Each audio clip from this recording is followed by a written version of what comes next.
أعوذ بالله من الشيطان الرجيم. بسم الله الرحمن الرحيم. يا أيها الذين آمنوا إذا نودي للصلاة من يوم الجمعة فاسعوا إلى ذكر الله وذروا البيع ذلكم خير لكم إن كنتم تعلمون.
على محمد وعلى آل محمد كما باركت على إبراهيم وعلى آل إبراهيم إنك حميد مجيد. اللهم بارك على محمد وعلى آل محمد كما باركت على إبراهيم وعلى آل إبراهيم إنك حميد مجيد. أما بعد فإن خير الحديث كتاب الله وخير الهدي هدي محمد صلى الله عليه وسلم وشر الأمور محدثاتها وكل محدثة بدعة وكل بدعة ضلالة وكل ضلالة في النار. أما بعد فأعوذ بالله من الشيطان الرجيم. بسم الله الرحمن الرحيم. قل هو الله أحد الله الصمد لم يلد ولم يولد ولم يكن له كفوا أحد. اللہ سبحانہ وتعالی سورہ اخلاص کے اندر نبی مکرم صلی اللہ علیہ وآلہ وسلم کی زبان اطہر سے کلماتے ہیں. اے نبی آپ لوگوں کو یہ بات پہنچا دیں، کہہ دیں اللہ احد، قل هو اللہ احد، وہ اللہ ایک ہے، یکتا ہے، تنہا ہے. اللہ صمد، اللہ بے نیاز ہے. پوری مخلوق اسی کی طرف متوجہ ہوتی ہے، اسی کی طرف مائل ہوتی ہے. رب تعالیٰ کسی کا محتاج نہیں ہے. لم یلد ولم یولد، نہ اس نے کسی کو جنم دیا نہ اس کو جنم دیا. یعنی اللہ سبحانہ وتعالی نہ کسی کا باپ ہے اور نہ کسی کا بیٹا. ولم یکن لہ کفوا احد، اور نہ اس کا کوئی ہمسر ہے، اس کا کوئی شریک نہیں. وہ بے مثل اور بے مثال ہے. آپ کی خدمت میں اس سورہ اخلاص اور اس کا مختصر مفہوم پیش کیا ہے. دو تین مسئلوں پہ گفتگو کرنا چاہوں گا. ایک بہت بڑا اشکال ہے جو کہ لازماً سمجھنا چاہیے، قابل حل ہے. وہ یہ ہے کہ رب سبحانہ و تعالیٰ کی جتنی بھی صفات ہیں وہ صفات ذاتیاں ہیں. اللہ سبحانہ و تعالیٰ جس طرح کی سورہ اخلاص کی پہلی آیت میں ہے، قل هو اللہ احد، اللہ ایک ہے. یعنی اللہ وحدہ لا شریک ہے. اپنی ذات میں، اس کی ذات میں کوئی شریک نہیں ہے، کوئی دوسرا رب نہیں ہے، کوئی دوسرا الہ نہیں ہے. اپنے وجود کے اعتبار سے، اپنی ذات کے اعتبار سے وہ تنہا ہے. لو کان فیہما آلہۃ الا اللہ لفسدتا، اس کائنات کے اندر اگر اور بھی متعدد آلیہ ہوتے تو فساد مچ جاتا. یہاں دو خداؤں کا تصور نہیں ہے، نہ زیادہ خداؤں کا تصور ہے. وہ اپنی ذات میں ایک ہے، اس کا کوئی ہمسر نہیں. اسی طرح اللہ سبحانہ و تعالیٰ اپنے اسماء میں جو اس کے پیارے پیارے نام ہیں، وَلِلَّهِ الْأَسْمَاءُ الْحُسْنَىٰ فَادْعُوهُ بِهَا، اس کے بہت سے نام ہیں. اس ناموں کے اندر اس کا کوئی شریک نہیں ہے، کیونکہ اللہ احد، لا یکتا ہے، واحد ہے. اسی طرح اللہ سبحانہ و تعالیٰ کی بہت سی صفات ہیں. ان صفات کے اندر بھی رب تعالیٰ کا کوئی شریک نہیں ہے. اسی طرح اللہ سبحانہ و تعالیٰ کل یوم ہوا فی شأن، روزانہ رب تعالیٰ کسی نہ کسی کام میں ہوتے ہیں. جیسے اللہ سبحانہ و تعالیٰ کی ذات کو کل یوم ہوا فی شان. رب تعالیٰ کے افعال میں کوئی شریک نہیں ہے. گویا کہ واحد ہونے کا جو تصور ہے وہ صرف اس کے وجود اور اس کی ذات تک محدود نہیں ہے، بلکہ اللہ رب العزت جیسے اپنی ذات میں واحد ہے، منفرد ہے، اس کا کوئی شریک نہیں ہے، وحدہ لا شریک ہے، اس طرح اس کے ناموں میں بھی اور اس کی صفات میں بھی اور اس کے افعال میں بھی کوئی شریک نہیں ہے. لا یسأل عما یفعل وهم یسألون. جو میرا رب کرتا ہے اس سے پوچھا نہیں جا سکتا تم نے ایسے کیوں کیا ہے، یہ ہوا تو کیوں ہوا ہے. وہ جو چاہتا ہے فعال لما یرید، جو وہ چاہتا ہے وہ کرتا ہے. رب تعالیٰ کے کسی عمل پر، کسی فعل پر، اس کی کسی تدبیر پر، اس کے کسی تصرف پر کوئی کسی کا اختیار نہیں ہے کوئی قدم لگائے، کوئی اعتراض کرے، بلکہ اس کا ہر عمل، رب تعالیٰ کی ہر تدبیر، یدبر الامر، وہ تمام معاملات کی وہی رب واحد تدبیر کرتا ہے. اس کائنات کی تدبیر میں، اس کائنات کے چلانے میں اللہ سبحانہ وتعالیٰ نے ڈیوٹیاں تو مختلف رشتوں کی لگائی ہیں، لیکن الا لہ الخلق والامر، الا لہ الخلق والامر، یہ جو صفت خلق ہے، اس کائنات کو پیدا کرنا، مخلوقات کو جو پیدا کیا ہے، یہ خلق، صفت خلق پیدا کرنا اور اس کائنات کے اندر حکم اور تصرف اسی میرے رب تعالیٰ کا چلے گا، اسی کا چلتا ہے.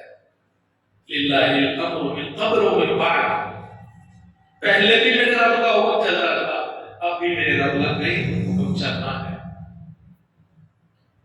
بہت سی اور آیات ہیں، اس سے ہمیں پتہ چلا کہ رب تعالیٰ جیسے اپنی ذات میں واحد ہے، اسی طرح اس کے اسماء و صفات اور افعال میں بھی اس کا کوئی شریک نہیں ہے. وہ اپنے اسماء و صفات میں وحدہ لا شریک ہے. تو وحدہ لا شریک کا جو تصور ہے یہی حقیقت میں توحید ہے. آپ کی خدمت میں نے عرض کیا تھا کہ قرآن مجید کے اندر متعدد مقامات پر اللہ سبحانہ وتعالی نے بہت سے ایسے دلائل پیش فرمائے ہیں جو اس بات کے متقاضی ہیں کہ رب وہی ہے. زمین و آسمان کا پیدا کرنے والا بھی وہی، مختلف افلاق کا پیدا کرنے والا بھی وہی. جس طرح سات آسمان ہیں وَمِنَ الْأَرْضِ مِثْلُهُنَّ، زمینیں بھی اتنی ہیں. صحیح بخاری کے اندر اس کی تصریح ملتی ہے، دیگر روایات میں بھی کہ زمینیں بھی سات ہیں. اور اسی طرح بڑی مخلوقات ہیں، اور پھر یہ سیارے کروڑوں کی تعداد میں بڑے سے بڑے، اور پھر ان بہت سے سیاروں کی کہکشائیں جو سورج سے بھی کروڑوں درجے بڑے ہیں. یہ جو کائنات ہے یہ بڑا یونیک سسٹم ہے رب تعالیٰ. اس پوری کائنات کے اندر صرف اور صرف میرے رب کا حکم چلتا ہے. تو گویا یہ جتنی بھی رب تعالیٰ کی صفات ربوبیت ہیں، رب تعالیٰ کے جو افعال ہیں، وہی رب تعالیٰ جو کائنات کے اندر تصرف کرتا ہے اس بات کا حقدار ہے کہ اس کی عبادت کی جائے، اس کو الہ واحد مانا جائے، اس کے علاوہ کسی کو بھی معبود نہ مانا جائے. آپ مقابلے میں بہت سی قوموں کو دیکھ سکتے ہیں، جیسے آتش پرست مجوسی، اور اسی طرح آفتاب پرست، چاند کے پجاری، اور یہاں ہمسائے ملک میں آپ کو مشرکین میں کروڑوں آلہہ کو پوجنے والے ملیں گے. تو جو دیا، جس نے عنایت کیا، جس نے عنایتیں فرمائی، وہی رب عبادت کے لائق ہے. تو اس وقت تک اس کا حق عبودیت ادا نہیں ہو سکتا جب تک کہ نظریاتی اور عقلی طور پر ہم اس کو وحدہ لا شریک نہ مانیں، وحدہ لا شریک نہ مانیں. اس کی ذات میں، اس کے ناموں میں جو رب تعالیٰ کے نام ہے اسی کو ججتے ہیں. وہ بے مثل اور بے مثال ہے. لیس کمثلہ شیء. اللہ سبحانہ وتعالیٰ نے سورۃ الشورى کے اندر آیت نمبر 11 ہے، فرمایا لیس کمثلہ شیء، اس جیسی کوئی بھی کائنات میں چیز نہیں ہے، وہو السمیع البصیر، اپنے سے مثلیت کی نفی فرمائی۔ گویا کہ رب تعالیٰ کے افعال میں، اسماء میں اور اس کے تصرفات میں، مخلوقات میں سے اس جیسا کوئی بھی نہیں ہے، نہ عام انسان نہ انبیاء اور رسل میں سے کوئی ایک بھی، وہ بے مثل اور بے مثال ہے۔ اس لیے فرمایا وَلَمْ يَكُنْ لَهُ كُفُوًا أَحَدٌ، اس کا کوئی ہمسر نہیں ہے، لیکن لیس کمثلہ شیء، اس جیسے کچھ بھی نہیں ہے کائنات میں۔ اس کی جو حیثیت ہے نا اللہ تعالیٰ کی، وہ الہ ہونے کی حیثیت سے ہے۔ اس کی ہر صفت جیسے اس کی شان کو جچتی ہے، وہ بے مثل اور بے مثال ہے۔ مخلوقات کو کچھ صفات ملی ہیں، مخلوقات کے اندر کچھ ایسی صفات ہیں کہ جو صفات بظاہر دیکھ کہتے ہیں رب تعالیٰ کی بھی وہی ہیں، اشتراک کا صفات میں۔ اللہ سبحانہ و تعالیٰ مثلا رحیم ہے، بہت سی جگہوں پہ آیا ہے وَكَانَ اللَّهُ غَفُورًا رَحِيمًا، غفور رحیم۔ اب رب تعالیٰ کے غفور رحیم، جبکہ رسول اللہ صلی اللہ علیہ وسلم کے بارے میں بھی قرآن مجید میں آتا ہے رؤوف الرحیم، آپ کو بھی رؤوف الرحیم کہا گیا ہے۔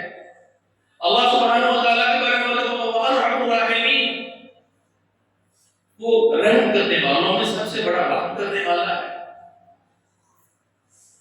سیدنا ابوبکر صدیق رضی اللہ تعالیٰ عنہ کے حوالے سے آتا ہے، سنن ترمذی اور ابن ماجہ کی حدیث ہے، رسول محمد صلی اللہ علیہ وسلم فرماتے ہیں ارحم امتی بامتی ابوبکر واشد فی امر اللہ عمر، میری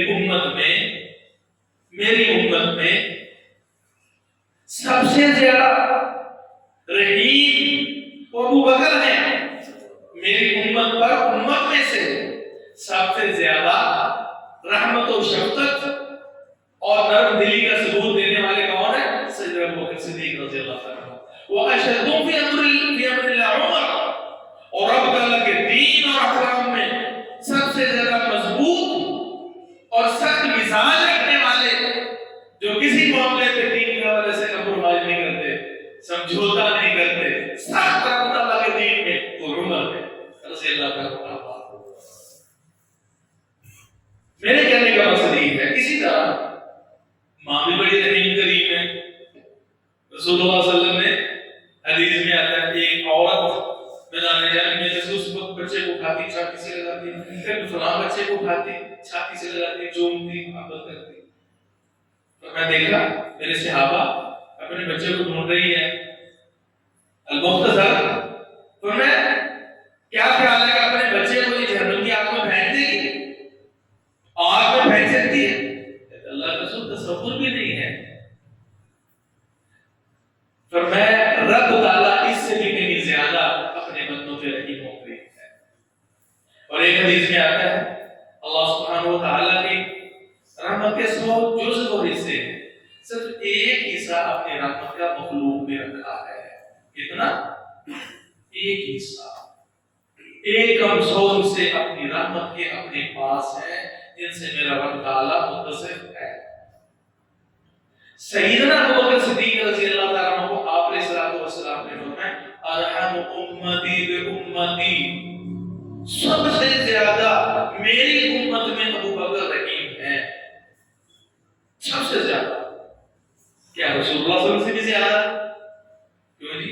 سیگا تو یہی تقاضا کر رہا ہے نا امت میں سب سے، نہیں، دیگر دلائل کی روشنی میں یہ بات مفہوم ہے کہ رسول اللہ صلی اللہ علیہ وسلم کے بعد، رسول اللہ صلی اللہ علیہ وسلم کے بعد دیگر پوری انسانیت کے مقابلے میں، پوری امت کے مقابلے میں میری امت پر نرم دل اور رحیم کریم وہ ابوبکر صدیق ہے رضی اللہ عنہ۔ اب میری بات کرنے کا مقصد یہ ہے کہ کچھ صفات جو ہیں، رب تعالیٰ سمیع ہے، بصیر ہے، اور اجعلناہ سمیعا بصیرا، اللہ سبحانہ و تعالیٰ سمیع بصیر ہے، تو رب تعالیٰ نے انسان کو بھی سمیع بصیر بنایا ہے۔ بھی سمیع ہے، وہ بھی دیکھنے والا سننے والا ہے۔ اسی طرح رسول اللہ صلی اللہ علیہ وسلم کا فرمان عالی ہے ان اللہ طیب لا یقبل الا طیبا، اللہ انتہائی پاک پاکیزہ ہے۔ اور ایک حدیث میں آتا ہے ان اللہ جمیل، اللہ انتہائی خوبصورت ہے۔ اللہ رب العزت کریم ہے، یحب الکرم، وہ صحابہ کو پسند کرتا ہے۔ بندوں میں بڑے بڑے کریم ہیں، اکرم بھی ہے نا؟ اکرم نام رکھا اس کا مطلب ہوتا ہے بہت زیادہ سخاوت کرنے والا، بہت زیادہ معزز۔ بہت سی ایسی صفات ہیں کہ جو صفات رب تعالیٰ میں پائی جاتی ہیں وہ مخلوق کے اندر بھی ہمیں نظر آتی ہیں، رسول اللہ صلی اللہ علیہ وسلم کے اندر بھی نظر آتی ہیں۔ ایک موضوع روایت ہے سخت ضعیف، اس کو کچھ لوگ پیش کرتے ہیں تخلق باخلاق اللہ، جو رب تعالیٰ کی عادات و اخلاق ہے لوگوں تم بھی اپناؤ، جھوٹی حدیث ہے۔ کچھ صفات تو رب تعالیٰ کی مخلوق کے حوالے سے، اور اسی طرح یعنی وہ اپنی صفات میں بے مثل و بے مثال ہے۔ اللہ رب العزت سب سے زیادہ صحیح ہے، سب سے زیادہ رحیم و کریم ہے۔ پوری مخلوق کے اندر رحمت کا ایک درجہ رکھا گیا ہے، اور اس مخلوق کے اندر نبی بھی ہیں، رسول بھی ہیں، اسی کے اندر ماں بھی ہے، باپ بھی ہے۔ تو نسبتاً جو بھی مخلوق کے اندر رحمت کا حصہ تقسیم ہوا، اسی حصے سے انبیاء کو فیضیاب کیا گیا، اسی سے ماں کو بھی فیضیاب کیا گیا۔ اب جب یہ بات ہم نے سمجھ لی تو اس سے رب تعالیٰ کی صفات اور مخلوق کی صفات میں ایک درجہ اشتراک پیدا ہوتا ہے۔ اب سمجھنے کی بات یہ ہے بالاختصار کہ رسول اللہ صلی اللہ علیہ وسلم کے حوالے سے یہ کہا جاتا ہے کہ اللہ رب العزت کی جو صفات ہے وہ ذاتی ہیں، اور رسول اللہ صلی اللہ علیہ وسلم کی صفات جو ہیں یا دیگر مخلوقات کی وہ عطائی ہیں۔ عطائی ہیں مثلا کچھ چیزیں ہیں جو کہ آپ کی سیرت ہے اور رسول اللہ صلی اللہ علیہ وسلم کی احادیث اس حوالے سے ہمیں بہت سی ملتی ہے کہ جس میں آپ نے اپنی ذات میں ہر درجہ مبالغے سے منع فرمایا ہے، غلط سے منع فرمایا ہے، ایک حد تک رہ کر اپنی اتباع کا حکم دیا ہے۔ لیکن امت محمدیہ جس طرح کے یہود و نصارہ وہ غلط کا شکار ہوئے، اسی طرح امت محمدیہ کا ایک بہت بڑا طبقہ وہ بھی آپ علیہ السلام کی عقیدت میں غلط کا شکار ہو گیا۔ یہی وجہ ہے بلا فرق ہم اپنے معاشرے میں دیکھتے ہیں کہ رسول اللہ صلی اللہ علیہ وسلم کے بارے میں یہ دعویٰ کیا جاتا ہے کہ آپ مختار کل ہیں، ہر چیز کا اختیار آپ کے پاس ہے۔ مختار کل کا یہی مقصد ہے نا۔ اسی طرح رسول اللہ صلی اللہ علیہ وسلم کے بارے میں یہ بھی عقیدہ رکھا جاتا ہے، اور جو اس عقیدے کا حامل نہیں ہے اس کو گمراہ سمجھا جاتا ہے، اور اس کے حوالے سے جو تبصرے ہوتے ہیں وہ کسی سے مخفی نہیں ہے۔ رسول اللہ صلی اللہ علیہ وسلم کو عالم الغیب سمجھا جاتا ہے، کانا وما یکون کی خبریں رکھنے والا سمجھا جاتا ہے۔ رسول اللہ صلی اللہ علیہ وسلم اللہ رب العزت وَكَانَ اللَّهُ بِكُلِّ شَيْءٍ مُحِيطًا، ایک عوام کے اندر جملہ معروف ہے کہ اللہ حاضر ناظر ہے، اللہ حاضر ناظر، وہی ذہن میں رکھو، اللہ ناظر تو ہے لیکن اس کے وجود کے حوالے سے یہ عقیدہ رکھنا چاہیے کہ وہ سات آسمانوں کے اوپر اپنے عرش پہ مستوی ہے، اپنے عرش پہ مستوی ہو کر اپنی قدرت کاملہ اپنے علم کے ذریعے پوری کائنات کا احاطہ کیے ہوئے ہے۔ رب تعالیٰ لا یخفی علیہ شیء، رب تعالیٰ پہ کچھ بھی مخفی نہیں ہے۔ یہ مقصد نہیں ہے جس طرح کے حلولیہ فرقہ کا باطل فرقے کا یہ عقیدہ ہے اللہ تعالیٰ دے اندر، اللہ ہر نفس کے اندر ہے، نعوذ باللہ۔ نا رب تعالیٰ کے بارے میں ہمارے اسلاف صحابہ کرام رسول اللہ صلی اللہ علیہ وسلم کا یہ عقیدہ تھا کہ اللہ رب العزت عرش پہ مستوی ہے، عرش پہ ہے، اور اپنے عرش پہ پوری کائنات کے سامنے ہے، احاطہ کیے ہوئے رب تعالیٰ گھیرے ہوئے ہیں۔ یہ زمین و آسمان کی کیا حیثیت ہے؟ اللہ اکبر کا جو کلمہ ہے بہت بڑا کلمہ. اللہ سب سے بڑا ہے. یوں سمجھیے کہ جیسے چھوٹا سا روایت کمزور ہے سمجھنے کے لیے کرسی کی مثال دی گئی ہے. واسع کرسی السماوات والارض، اس میں مختلف اقوال ہیں. تو کرسی سے مراد ہے جیسے رب تعالیٰ کی شان کو لے کر موضع القدمین، رب تعالیٰ کے قدموں کی جگہ، جیسے اس کی شان کو لائق ہے، جیسے رب تعالیٰ کو، کیونکہ رب تعالیٰ کی آنکھوں کا بھی ذکر ہے، سمیع بصیر ہے، اللہ سنتا بھی ہے. رب تعالیٰ آسمان دنیا سے نزول بھی فرماتا ہے، آسمان دنیا میں نزول بھی فرماتا ہے. اللہ سبحانہ و تعالیٰ اپنی شان کے مطابق ناراض بھی ہوتا ہے، رب تعالیٰ مسکراتا بھی ہے، یغضب ربنا غضبناک بھی ہوتا ہے. اللہ سبحانہ و تعالیٰ وہ رحیم و کریم بھی ہے. یعنی جتنی بھی صفات آئی ہیں سب سے پہلے جو سلف کا عقیدہ ہے فوراً یہ تصور کرنا ہے کہ میرے رب کی یہ بھی صفت آتی ہے، یہ بھی صفت آتی ہے. رب تعالیٰ غضبناک بھی ہوتا ہے لیکن انسانوں کی طرح، ہنستا مسکراتا ہے لیکن انسانوں کی طرح نہیں، مخلوق کی طرح نہیں. میرا رب قریب بھی ہوتا ہے، نحن اقرب الیہ من حبل الورید، ہم شاہد یہ بھی قریب ہے. میرے رب کی شان ہم یہ نہیں کہتے جیسے انسان قریب ہو کے سنتا ہے، جیسے اس کی شان کو لائے، اسی میں عافیت ہے. لیکن اگر وہ کہتا ہے کہ میرا رب تعالیٰ اس طرح چل کے آتا ہے جیسے انسان چل کے آتا ہے، تو یہ تشبیہ ہے، یہ درست نہیں ہے، گمراہی ہوگی. رب کی جتنی بھی صفات ہیں جیسی اس کی شان کو لائق ہے ویسے ہی ماننے. کچھ انکار کر کے منکر ہو گئے، بعض نے انسانوں کی طرح کچھ صفات کو قرار دیا، وہ گمراہ ہو گئے. لیکن درمیان میں وہ عقیدہ ہے، وہ کہتے ہیں لیس کمثلہ شیء، اس جیسی کوئی بھی چیز نہیں ہے. وَهُوَ السَّمِيعُ الْبَصِيرُ، اور وہ سمیع و بصیر ہے، سنتا بھی ہے، خوب دیکھتا بھی ہے. گویا کہ صفات کو ماننے کے ساتھ ساتھ مثلیت کی نفی بھی کرنی ہے. اب جو صفات رسول اللہ صلی اللہ علیہ وسلم کو دی ہے، دیگر مخلوقات کو دی ہے، میرے بھائیو وہ مخلوق ہونے کے حساب سے ہے، وہ مخلوق ہونے کے حساب سے ہے. رسول اللہ صلی اللہ علیہ وسلم رحیم و کریم ہے لیکن وہ خالق تو نہیں ہے. نبی صلی اللہ علیہ وسلم پوری دنیا کے انسانوں سے زیادہ رحیم ہے، رأفت و رحمت ہے، انتہائی نرم دل والے ہیں. لیکن رسول اللہ صلی اللہ علیہ وسلم کا رحیم و کریم رب تعالیٰ کی طرح نہیں ہے. رسول اللہ صلی اللہ علیہ وسلم کا نعوذ باللہ علم جو عالم الغیب کہتے ہیں، مشکل کشا ہے، حاجت روا ہے، پل پل کی ہماری خبر رکھتے ہیں، یہ حقیقت میں ساری صفات رب تعالیٰ کی ہے. تو رب تعالیٰ کی کسی بھی صفت میں اگر ہم کسی بھی انسان کو شریک سمجھیں گے تو وہ کیا ہوگا؟ شرک ہوگا. کیا ہوگا؟ شرک ہوگا. کیوں؟ اس لیے کہ عالم الغیب والشہادہ، عالم الغیب والشہادہ وہی رب تعالیٰ، وہی مشکل کشا ہے. قل هو اللہ احد، وہی. اور جن کو تم پکارتے ہو رب تعالیٰ نے فرمایا وہ تمہاری دعاؤں کو نہیں سنتے.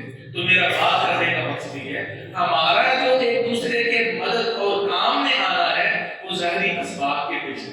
زندہ انسان دوسرے کے لیے خدمت پیش کر سکتا ہے، اس کی ضرورت پوری کر سکتا ہے. مردہ انسان جو قبر میں ہوتا ہے وہ نہیں، جو انسان مدفون ہوتا ہے وہ نہیں. وہ نبی ہے، وہ رسول ہے، یہاں تک کہ وہ خاتم الرسل کوئی نہیں ہے.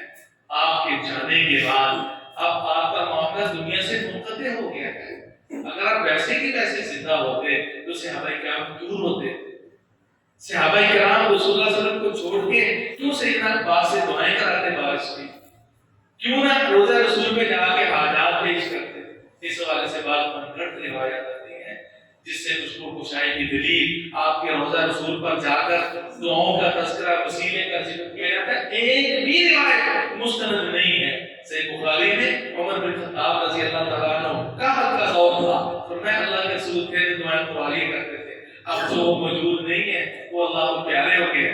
تو اب اے اللہ ہم وسیلہ بناتے ہیں تیرے نبی کے چچا عباس کو. دعا کروائی، رب تعالیٰ نے بات دی. حالانکہ روزہ رسول مدینے میں پاس تھا دربار، اور اس روزہ رسول قبر شریف پہ جا کے دعا نہیں مانگی. بات کرنے کا مقصد ہے جتنی بھی روایات اس سے متعلق روایات آتی ہیں سب کی سب ضعیف ہیں. اب رہی بات کہ نبی صلی اللہ علیہ وسلم بھی مشکل کشائی کرتے ہیں آپ بھی دنیا و ما فیہا کی خبروں سے واقف ہیں. کیوں بھائی؟ وہ کہتے ہیں اس لیے کہ اللہ تعالیٰ نے یہ صفات آپ کو عطا کر دی ہے. یہ بالکل غلط ہے، اس کی کوئی دلیل نہیں ہے. یہ جو صفات ذاتی رب تعالیٰ کی جتنی صفات ہیں ذاتی ہیں، اور رسول اللہ صلی اللہ علیہ وسلم کی جتنی صفات ہیں وہ عطائی ہیں. قرآن و سنت میں اس کی کوئی دلیل نہیں. نہ رسول اللہ صلی اللہ علیہ وسلم نے بتایا کہ رب نے جو مجھے پکی صفات دے دی ہے. تو یہ بڑے ایسے واقعات ہیں، بڑے واقعات ہیں جسے آپ کے عالم الغیب ہونے کی نفی ہوتی. تو یہ عطائی غیب کیسے ہو گیا جی؟ عطائی کی کوئی دلیل نہیں ہے. اگر عطائی کو مانے رسول اللہ صلی اللہ علیہ وسلم کے لیے تو عطا تو باقی سب کی کیا بولے میاں شاہ نے کہا تھا اللہ عطا کرتا ہے جس کو چاہتا ہے. وَمَا كَانَ عَطَاءُ رَبِّكَ مَحْظُورًا، قرآن میں ہے تیرے رب کی عطائیں کسی سے روکی گئی نہیں ہے. رب عطا کرنا چاہے تو وہ روک نہیں سکتا. تو رب تعالیٰ نے رسول اللہ صلی اللہ علیہ وسلم کے علاوہ بھی پوری کائنات کو نوازا ہے. بہت سی صفات وہ پائی جاتی ہیں. مقصد یہ ہے کہ کسی رب تعالیٰ کی صفت کو لے کر کہنا کہ مخلوق میں بھی پائی جاتی ہے، رسول اللہ صلی اللہ علیہ وسلم میں بھی پائی جاتی ہے. اللہ عالم الغیب ہے تو نعوذ باللہ رسول اللہ صلی اللہ علیہ وسلم. تو وہ جو چیزیں ہیں نا وہ آپ کے معجزات ہیں. کیا ہے؟ معجزات ہیں. کوئی ایک نبی کا منصب ہے کہ تا قیامت آنے والی جو خبریں تھیں اللہ کی وحی کی روشنی میں آپ نے پہلے ہی بتا دی.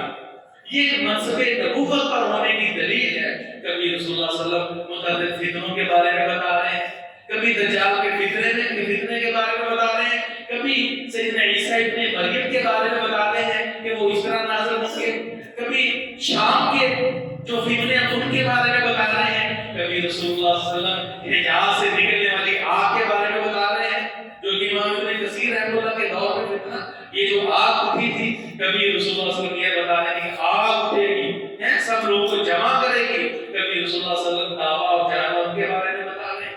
کبھی رسول اللہ صلی اللہ علیہ وسلم کے ہاتھوں سے چشمے جاری ہو رہے ہیں. کبھی رسول اللہ صلی اللہ علیہ وسلم ایک پیالے سے کتنے صحابہ کو دودھ پلا رہے ہیں. کبھی ایک تھوڑے سے کھانے سے کم بھائی 1000 صحابہ کرام کے قریب وہ کھانا کھا لے. یہ ساری جتنی بھی رسول اللہ صلی اللہ علیہ وسلم کے بارے میں احادیث منقول ہیں محترم سامعین، اس میں آپ کا ذاتی کوئی اختیار نہیں. ولی کے ہاتھ پہ ظاہر ہو تو کرامت. رب تعالیٰ صلحاء کو نوازنے کے لیے عزت افزائی کرتا ہے. عزت افزائی کا عربی کے معنی کرامت ہے. عزت افزائی جو صلحاء ہوتے ہیں اور انبیاء کو جب نبی بنا کے بھیجا جاتا ہے تو ان کی نبوت و رسالت کی حقیقت بتانے کے لیے کہ یہ انسانی کاوش نہیں ہے، یہ انسانی جادو ٹونے نہیں ہے، یہ بلکہ رب کائنات کی قدرت کا فرمان ہے. اس لیے انبیاء کے لیے معجزات کا صدور فرمایا. یہ معجزات اللہ کی قدرت سے رونما ہوتے ہیں. اس میں کسی نبی کا عمل دخل نہیں ہوتا، بلکہ عادت چیزیں ہوتی ہیں. لہذا اس کے حوالے سے میں یہ یقین رکھنا چاہیے کہ جو ماضی میں ہو چکا، عیسیٰ علیہ السلام مردوں کو زندہ کرتے تھے، جو مادرزاد اندھے تھے ہاتھ پھیرتے ان کو بینائی نصیب ہو جاتی تھی، اور اسی طرح پھر بحری کا جو مریض ہوتا تھا ہاتھ پھیرنے سے اللہ تعالیٰ اس کو شفا نصیب فرماتے تھے. ساتواں پارہ پڑھ لیجئے. اور جو بات مقامات ہیں وہ یہی کہتے ہیں کہ میں رب تعالیٰ کے حکم سے یہ سب کچھ کرتا ہوں. اس وقت کی طب عاجز آدمی تھی، مادرزاد اندھے کو بینائی نہیں دیکھ سکتے تھے.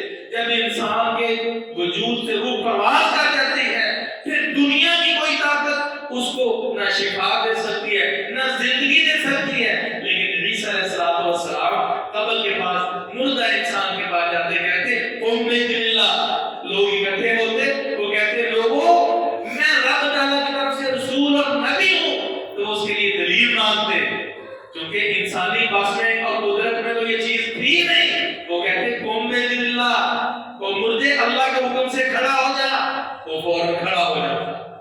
دنیا جہان کی تیرا عاجز تھی.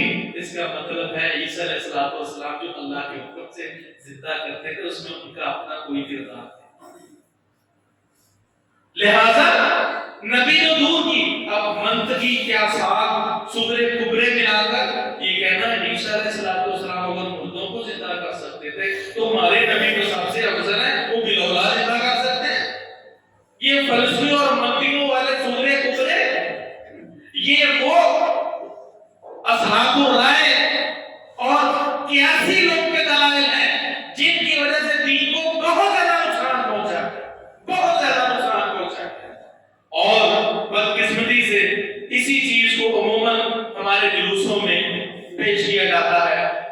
میلاد النبی جو کہ ہر سال آتی ہے کہ دیکھو جی کوئی فنکشن ہوتا ہے خوشی نہیں مناتے؟ بھئی تمہارے یہاں کوئی بچہ پیدا ہوتا ہے تو تم سالگرہ نہیں مناتے؟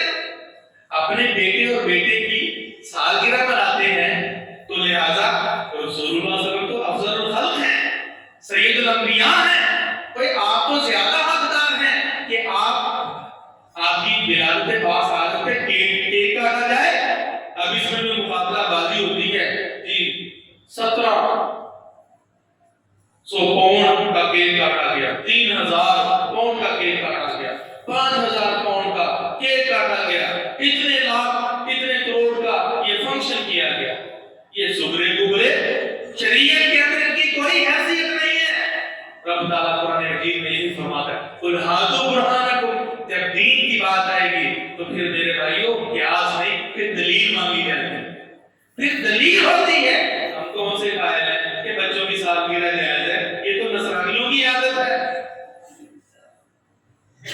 بات کرنے کا مقصد یہ ہے کہ پھر اس طرح رسول اللہ صلی اللہ علیہ وسلم کی عقیدت میں غلط کیا جاتا ہے، نعوذ باللہ، کہ جب وہ نبی یہ کر سکتا ہے زندہ تو میرے نبی تو بلا کر سکتے ہیں۔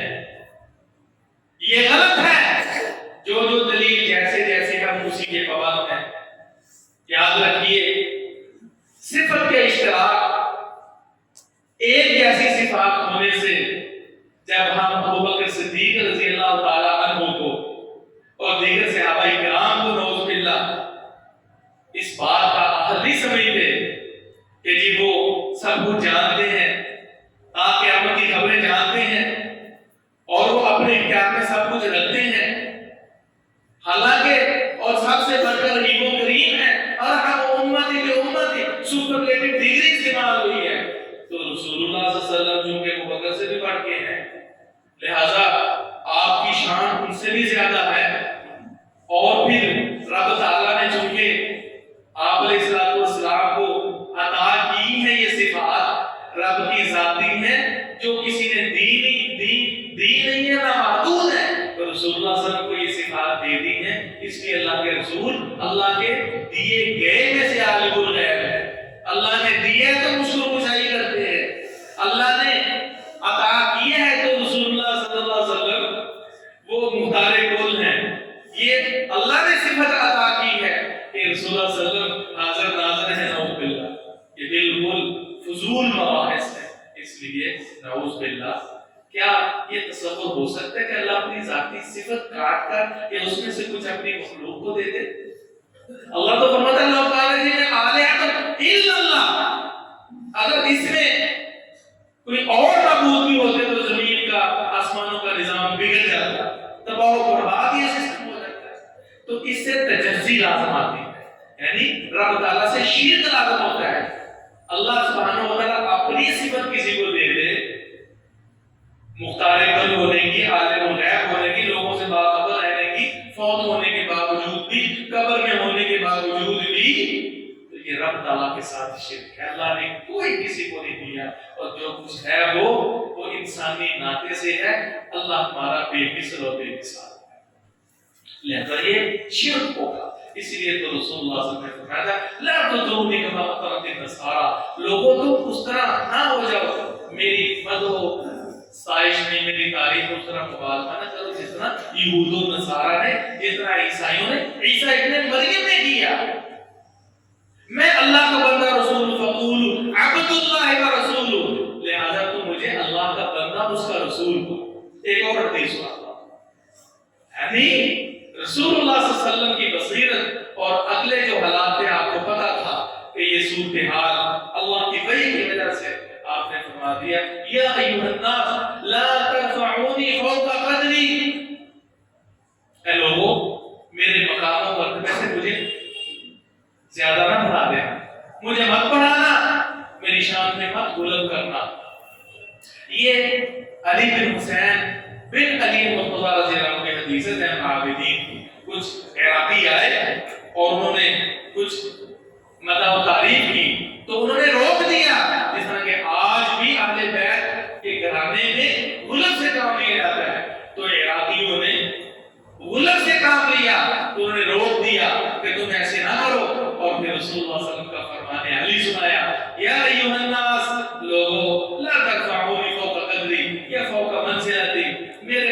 مرتبے میں مجھے مت بڑھاؤ، جو مقام و مرتبہ مجھے میرے رب تعالیٰ نے دیا ہے مجھے وہی کا تم رکھو، وہی تک رکھو۔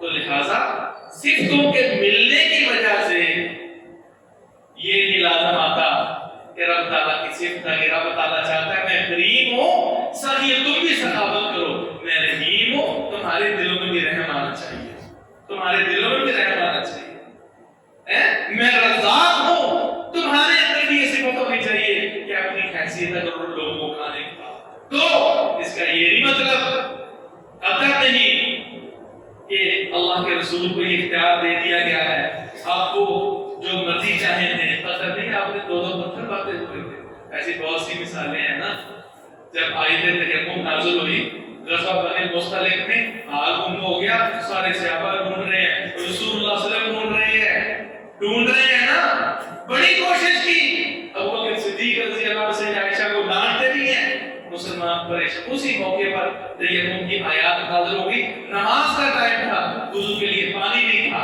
اور جب اونٹ اٹھایا تو اسی اونٹ کے نیچے ہاتھ پڑا ہوا تھا، بخاری کی حدیث ہے، اسی اونٹ کے نیچے ہاتھ۔ اس دنیا کے سب سے بڑے اولیاء اللہ صحابہ کرام جن کے اندر سیدنا ابو بکر صدیق بھی تھے اور صحابہ بھی تھے، اور سید الانبیاء محمد رسول اللہ صلی اللہ علیہ وسلم بھی تھے، میرے بھائیوں پتہ نہیں چلا۔ سیدہ عائشہ رضی اللہ عنہ پہ تہمت لگی، ایک اہلیہ میں ام المومنین پہ منافقین نے تہمت لگائی، ایک واقعہ نہیں ہے، سینکڑوں واقعات احادیث کے اندر بسند صحیح ملتے ہیں، رسول اللہ صلی اللہ علیہ وسلم کو کوئی پتہ نہیں چلا۔ اگر عطائی ہوتی یہ صفت علم غیب کی تو فوراً بتاتے، پھر توجیہات کی جاتی ہیں، غلط سلط معاملات کیے جاتے ہیں۔ رسول اللہ صلی اللہ علیہ وسلم میرے بھائی آپ اس دنیا سے چلے گئے ہیں، آپ کو ہمارے بارے میں کچھ خبر نہیں، یہ آپ کی گستاخی نہیں ہے۔ جب انسان فوت ہو جاتا ہے پھر اس کو کوئی خبر نہیں ہوتی، نہ رسول اللہ صلی اللہ علیہ وسلم کچھ شاہ ہے، نہ حاجت روا ہے، نہ کرنی بھرنی والے ہیں، وہ تو اپنی بیٹی سے ہی مسلم میں حدیث ہے کتاب الایمان میں فرماتے ہیں فاطمہ بنت محمد یا فاطمہ بنت محمد سلینی من مالی ما شئت، فاطمہ جو تو چاہتی ہے آج دنیا میں جو میرے پاس ہے میں محمد سے مال مانگ لو، پھر قیامت والے دن لا اغنی عنک من اللہ شیئا، رب تعالیٰ کے عذاب کے سامنے میں محمد تجھے کچھ کفایت نہیں کروں۔ پھوپھی جان صفیہ کو بھی یہی کہتے ہیں، پھوپھی جان آج محمد کے ہاتھ میں لے لو، کل قیامت کے دن کچھ نہیں تمہارا کر سکتا۔ اپنے اعمال پہ یہ ہمارا ایمان ہے کہ شفاعت قدر کریں گے رسول اللہ صلی اللہ علیہ وسلم، شفاعت کبریٰ، لیکن یہ ذہن میں بٹھا لیں جیسے چاہے دین پہ چلے، شرک و بدعات اور خرافات میں مبتلا ہو اور رب تعالیٰ کی پکڑ آ جائے اور اس پکڑ سے محمد صلی اللہ علیہ وسلم چھڑا لے، یہ کبھی بھی نہیں ہوگا۔ اس امت کے موحدین گناہگاروں کو تو رب تعالیٰ کے فضل و کرم اور رسول اللہ صلی اللہ علیہ وسلم کی شفاعت سے جہنم سے نکال دیا جائے گا، اللہ چاہے، لیکن جو مشرکین اور بدعقیدہ ان کی معافی نہیں ہوگی۔ میرے بھائیوں آگے جو چھوٹا سا مسئلہ ہے وہ اسی سے ملتا ہے، وہ مسئلہ یہ ہے ہمیں یہ سمجھ لینا چاہیے، وجہ یہ ہوتی ہے کہ قرآن و سنت کے دلائل کو بدقسمتی سے ہر فرقہ اپنی مرضی اور اپنے مخصوص زاویے اور اپنے مخصوص طریقے سے سمجھتا ہے، مخصوص طریقے سے سمجھتا ہے۔ بڑے بڑے علماء کرام کو میں نے سنا ہے، میرے پاس ان کا ریکارڈ بھی موجود ہے، اب بڑے بڑے سٹیجز پہ یہ دعویٰ ہوتا ہے کیونکہ ہم شرک و بدعت کی نفی کرتے ہیں تو وہ رسول اللہ صلی اللہ علیہ وسلم کی حدیث مبارکہ کی روشنی میں بابا یہ دوہری اعلان کرتے ہیں کہ تم ہر بات پہ امت مسلمہ کو مشرک اور بدعتی قرار دیتے ہو، اللہ کے رسول کو کہہ گئے اب میری امت میں شرک نہیں ہوتا، شرک کا ڈر نہیں ہے۔ صحیح بخاری کی حدیث ہے، رسول اللہ صلی اللہ علیہ وسلم نے جو احد کے شہداء ان کے حق میں دعا فرمائی، اس دعا کے بعد منبر پر کچھ خطبہ دیا، خطبے میں رسول اللہ صلی اللہ علیہ وسلم نے میرے صحابہ میں حوض کوثر پر سب سے پہلے تمہیں ایک کوثر کا جام پلانے کے لیے ادھر موجود ہوگا، یہ حوض پہ پہلے پہنچاؤں گا، پہلے ہوگا۔ اور اسی دوران میں پیارے پیغمبر صلی اللہ علیہ وسلم نے فرمایا میرے صحابہ میں تمہارے اوپر انی لست اخاف علیکم ان تشرکوا، مجھے تمہارے اوپر یہ خوف نہیں کہ تم اب شرک کرو گے. انی لست اخاف علیکم ان تشرکوا، مجھے تمہارے اوپر یہ خوف نہیں ہے کہ تم شرک کرو گے، ولکن اخاف علیکم، مجھے یہ خوف ہے کہ تم دنیا کے معاملات میں مبتلا ہو جاؤ گے، اور انی اخاف علیکم دنیا ان تنافسوا فیھا، ان میں مقابلہ بازی شروع ہو جائے گی دنیا کے اندر، دنیا کا خطرہ مجھے تمہارے اوپر. مخاطب صحابہ کرام تھے اور یہ خطاب ان کے تھرو پوری امت کے لیے تھا. ٹھیک ہے، اس حدیث سے وبا کے دوہل یہ دعویٰ کیا جانے لگا ہے کہ اب جو کچھ ہو رہا ہے یہ درباروں پہ، یا جو کچھ ہم دیکھتے ہیں مشکل کشائی کے لیے، حاجت روائی کے لیے غیر اللہ کے نام پہ نظر و نیاز دی جاتی ہے، درباروں پہ لوگ جاتے ہیں، خانقاہوں میں جاتے ہیں، ماتھے ٹیکتے ہیں. اللہ نے ہدایت دی، ایک عرصے تک ہم بھی یہ کر رہے ہیں اور فیملی میں کچھ اور افراد خانہ ابھی تک اس ریت پہ چلے ہوئے ہیں. اللہ نے ہدایت دی تو بہت کچھ سجدہ ریز ہوتے ہیں، قبروں کے طواف کرتے ہیں. اب تو سوشل میڈیا نے چیزیں بالکل عام کر دی. جو کچھ بیت اللہ کے ساتھ ہوتا ہے وہی ہمارے مسلمان کر رہے ہیں. لبیک لبیک کے تلبیے کو قبروں میں طواف کرتے ہوئے کہے جاتے ہیں، ان پہ ماتھا ٹیک کے ان سے مانگا جاتا ہے. اس میں اختلاف والی تو بات ہے نہیں.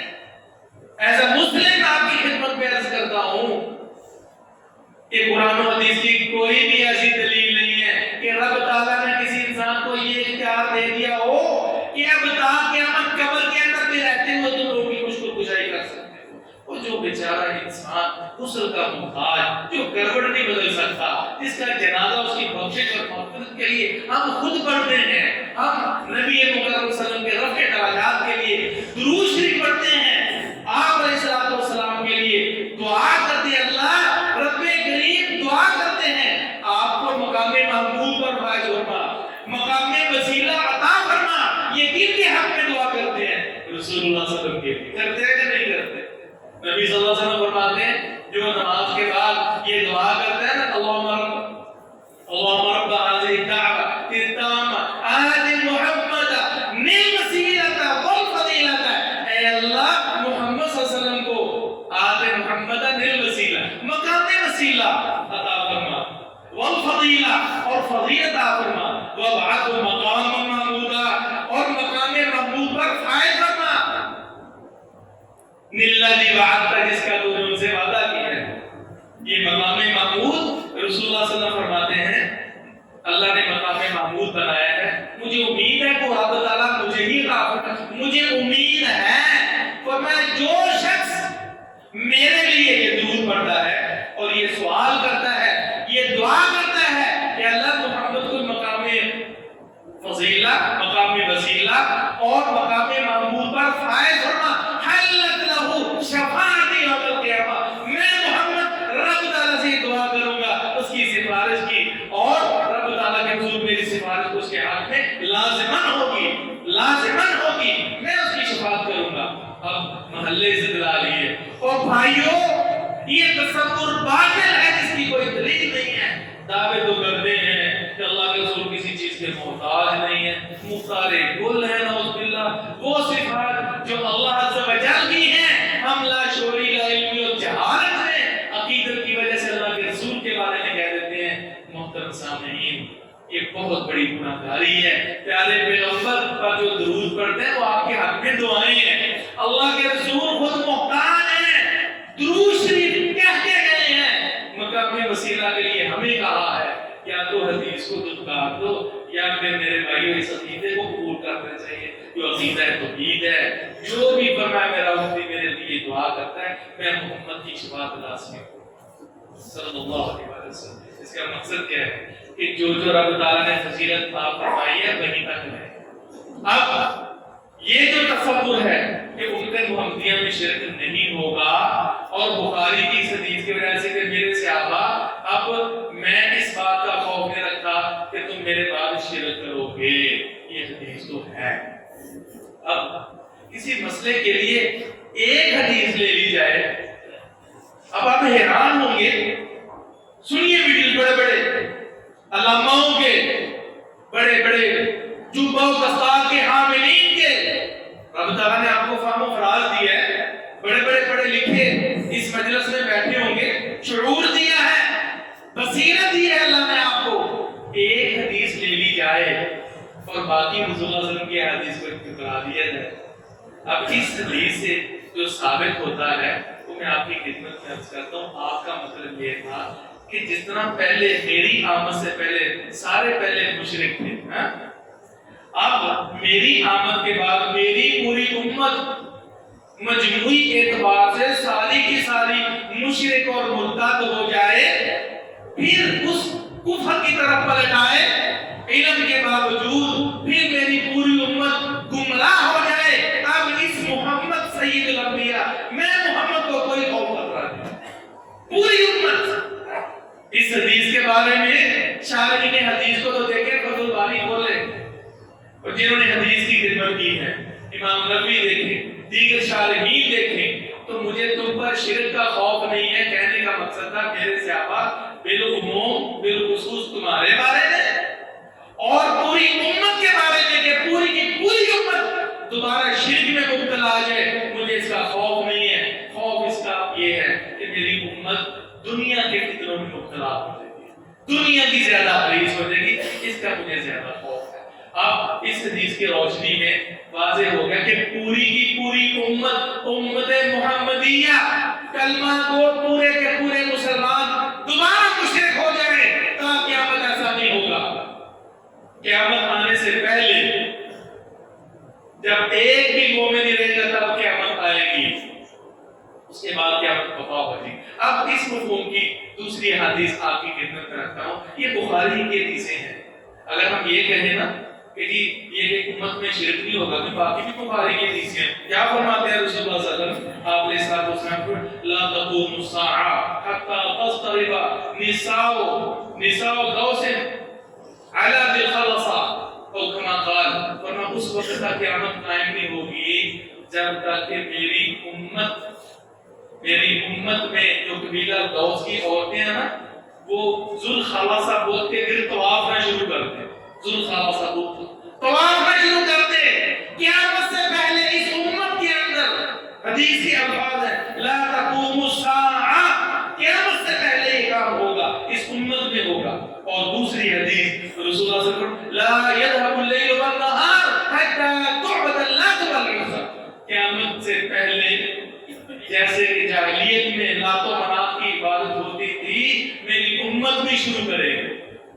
یہی بس نہیں ہے, ایک اور حدیث سنن ابی داؤد کی مسند فرمایا لا تقوم الساعة, میرے صحابہ اس وقت تک قیامت نہیں آئے گی حتی تلحق قبائل من امت بالمشرکین, جب تک کہ میری امت کے کچھ قبیلے, کچھ لوگ, کچھ نسلیں, قومیں وہ مشرکین کے ساتھ ملنا چاہیں. ملے گی قبائل امت محمدیہ میں سے کلمہ کو ملیں گے. وحتی تعبد قبائل من امت الاوثان, اور جب تک کہ میری امت بتوں کو اور یہ جو غیر اللہ کو پوجنا نہیں شروع کرتے. اب بتائیں رسول اللہ صلی اللہ علیہ وسلم تو کہہ گئے ہیں کہ میری امت میں شرک ہوگا, کچھ لوگ کریں گے. ایک حدیث کو لے کر میرے بھائیوں باقی احادیث جو کہ حقیقی مفہوم کی تائید کر رہے ہیں کہ کچھ قومیں, کچھ لوگ, کچھ امتی, کچھ قبائل, تو اس لیے وہ حدیث بخاری کی اس سے مراد مجموعی طور پر پوری امت وہ کبھی بھی دوبارہ شرک نہیں کرے گی. ہاں, جب پوری امت لا الہ الا اللہ سے منحرف ہوگی, قیامت اس وقت قائم ہوگی جب زمین پر کوئی ایک بھی اللہ کہنے والا نہیں ہوگا. توحید کا آغاز اللہ سے ہوتا ہے, اور جب اللہ چھوٹ گیا تو اس وقت قیامت آ جائے گی. آج اگر اپنے آپ کو بچانا ہے تو اسی رب تعالیٰ, اسی اللہ کے حقیقی مفہوم کو سمجھ لیں. یہ قیامت کی شروعات ہیں کہ رب تعالیٰ کے ساتھ اوروں کو شریک ٹھہراتے ہیں. اور میں قیامت کب آئے گی؟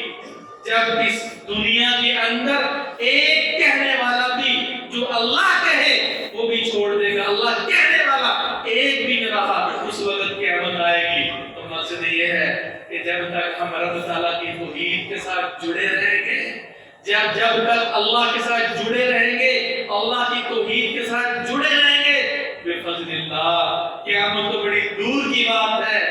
یہ چھوٹے چھوٹے دنیوی طور پر فتنے ہیں، ان سے ہمیں ہمارا رب محفوظ کرتا ہے۔ اللہ تعالیٰ سے دعا ہے کہ اللہ اس قسم کی جو تعبیرات ہیں، جو غلط عقائد و افکار ہمارے پر رائج ہو گئے ہیں، اللہ ان سے ہمیں محفوظ فرمائے۔ اللہ رب العزت مسلمانوں کو یہ صحیح عقیدہ نصیب فرمائے کہ اللہ تو ہی مشکل کشا ہے، تو ہی حاجت روا ہے، تو ہی کرنے بھرنے والا ہے، تو ہی عطا کرنے والا ہے۔ دنیا کے اندر میں کسی کو قرض دے دیتا ہوں، کسی گرے کو میں اٹھا لیتا ہوں، کسی کے پاس پہنچ کر امداد کر دیتا ہوں، یہ تو ظاہری اسباب ہیں، دنیوی اسباب ہیں۔ لیکن ایک وہ ایک انسان فوت ہو جائے، ایک فیصلہ آباد میں، ایک اسلام آباد میں، ادھر سے میں بیٹھا اس کی پھرکی گھماؤں اور کہاں سے کہاں پہنچوں، میری دعا تو کر سکتی ہے لیکن میری قدرت نہیں ہے۔ میرا رب کرے گا تو وہ ہوگا۔ مشکل کشائی قبروں میں نہیں ہوتی، مشکل کشائی درباروں میں نہیں ہوتی۔ جب سے ہم نے رب تعالیٰ کے گھر کو چھوڑ کر خانقاہوں میں جانا شروع کر دی ہے، اللہ جب سے دین کی صورت مسخ ہونا شروع کر دی ہے، اس مسخ ہونا شروع ہو گئی ہے، اسی وقت سے ہم مختلف فتنوں کا شکار ہو گئے۔ آج بھی اگر صحیح اتباع رسول اللہ صلی اللہ علیہ وسلم کے دامن کو تھام لیں، زبان سے نہیں عمل سے، خالص اتباع نبی مکرم صلی اللہ علیہ وسلم کی، اور رب تعالیٰ کے سامنے آنسو بہائیں، اسی سے التجا کریں اور اسی کے سامنے جھولیاں پھیلائیں، اسی کے سامنے گریہ کریں، اسی کے سامنے روئیں، وہ تو واللہ ماں سے 100 گنا زیادہ اپنے بندے سے محبت کرنے والا ہے، وہ ضرور سنے۔ جب سے ہم نے رب تعالیٰ کے دربار کو، گھر کو اور اس کے دامن کو چھوڑا ہے، ہم مختلف فتنوں کا شکار ہو گئے ہیں۔ اللہ ہمیں سے سبحان ربک رب العزت عما یصفون والسلام علی المرسلین۔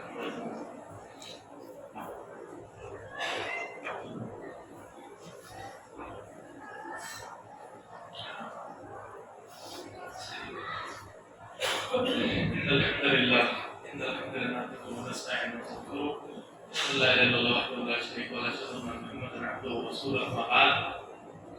معراج کے موقع پر معروف حدیث ہے، 3 چیزیں دی گئی اس امت کو، رسول اللہ صلی اللہ علیہ وسلم کو احساس، ان میں سے ایک تھا کہ جو بھی آپ کی امت میں سے میرے ساتھ شرک نہیں کرے گا، اس کے میں سارے کے سارے گناہ بخش دوں گا۔ المبہمات، کبائر، جو رب تعالیٰ سے شرک نہیں کرتا۔ شرک کا یہ نہیں مقصد کہ 2 رب مان لے، 2 الہ مان لے۔ شرک جیسے ذات میں ہے، جیسے رب کی قدرتیں ہیں، رب تعالیٰ کی صفات ہے، ان صفات میں سے کسی صفت کو کسی مخلوق کو نہ دیا جائے۔ تو قیامت کے دن انشاءاللہ اسی میں فیصلے ہونے ہیں۔ تو انشاءاللہ ہماری مغفرت کی یہ گارنٹی ہے، رسول اللہ صلی اللہ علیہ وسلم کی زبان اطہر سے رب تعالیٰ میں زندہ رکھے، ایمان اور توحید پر اس دنیا سے جائیں، تب بھی رب کے سامنے ساتھی وہ ہوں گے توحید پہ جائیں۔ ربنا آتنا فی الدنیا حسنہ وفي الآخرة حسنة وقنا عذاب النار۔ اللهم اشف موتانا وموتى المسلمين، يا قاضي الحاجات اقض حاجاتنا وحاجات المسلمين، اللهم اغفر لنا في الأمور كلها وأجرنا من خزي الدنيا وعذاب الآخرة، اللهم أرنا الحق حقا وارزقنا اتباعه، وأرنا الباطل باطلا وارزقنا اجتنابه، سبحانك لا علم لنا إلا ما علمتنا إنك أنت العليم الحكيم، سبحان ربك رب العزة عما يصفون وسلام على المرسلين والحمد لله رب العالمين۔